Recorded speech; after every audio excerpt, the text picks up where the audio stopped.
बाबा तुमच्या मागे समाज हा बदलतोय, नव्या जोमाने आपली जबाबदारी उचलतोय. पण छावणीतला विस्तर विझलाय, विद्रोहाची आग शमलीये. कारण आजची पिढी ही स्वतःतच रमलीये. ध्येय होते विद्रोहाचे, नव्या फौजा तयार करायचे, मनोवाद्यांच्या सनातनी वर्ण व्यवस्थेला मारायचे, समतेच्या बोधी वृक्षाखाली विषमता गाडून टाकण्याचे, धम्माचे दीप लावून अधर्माला तोडून फेकण्याचे.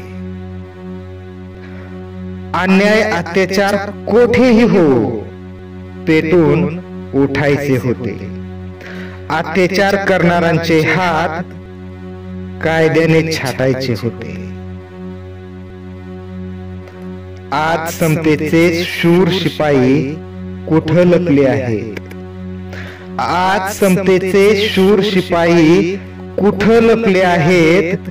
का झोपेचं सोंग घेऊन तेही झोपले आहेत?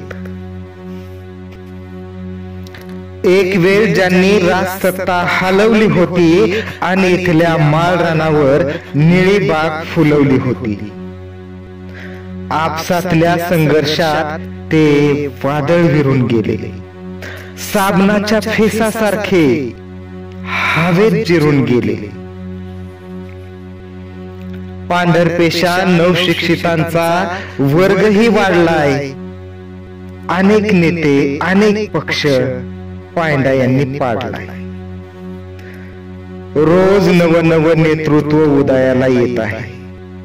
रोज नव्या पक्षाची भरीत होत आहे. जो तो तुमच्या नावाचा जय जयकार करतोय, पण राजकीय, सामाजिक, सांस्कृतिक, धम्मविषयक विचारांना मात्र सुरुंग पेरतोय. विद्रोहाचे, परिवर्तनाचे जरी गोडवे गाऊ लागले, पण पक्षाच्या, संघटनेच्या मूळ तत्वालाच तिलांजली देऊ लागले. जसा जसा काळ पुढे सरकत आहे, विघटित व खंडित वागण्यात बरकत आहे. स्वार्थापोटी पक्ष संघटनाचं पीक जोमात आलंय. आणि पक्षाचं, संघटनेचं मूळ ध्येय मात्र पार कोमात गेले.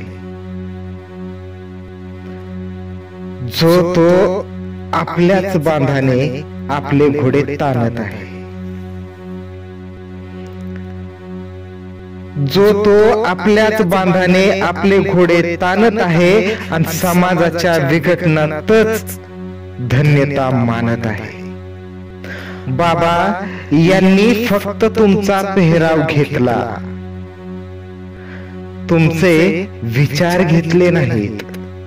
बाबा यांनी फक्त तुमचा पेहराव घेतला, विचार घेतले नाहीत.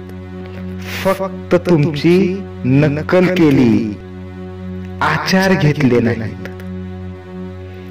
यांच्या आचार आणि विचारात भलताच फरक आहे. यांच्या आचार आणि विचारात भलताच फरक आहे. जो तो आपल्याच समाज बांधवांचे पाय मागे ओढण्यात गरज आहे.